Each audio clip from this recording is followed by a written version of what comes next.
Tired of working long hours but still unable to make ends meet? Missing out precious family moments but still feeling stuck on the same routine? I know exactly how it feels because I have been there too. Hi, my name is Laurie, originally from Manila, Philippines, and a former OFW in Singapore.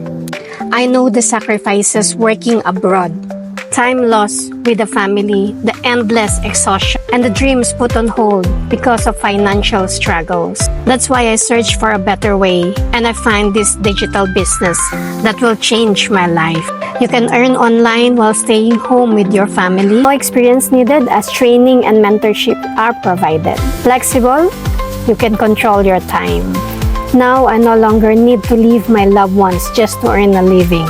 And I also want to help you do the same. If you are tired of the endless grind and wants a real opportunity for time and financial freedom, comment below or send me a message. Let's make a change together.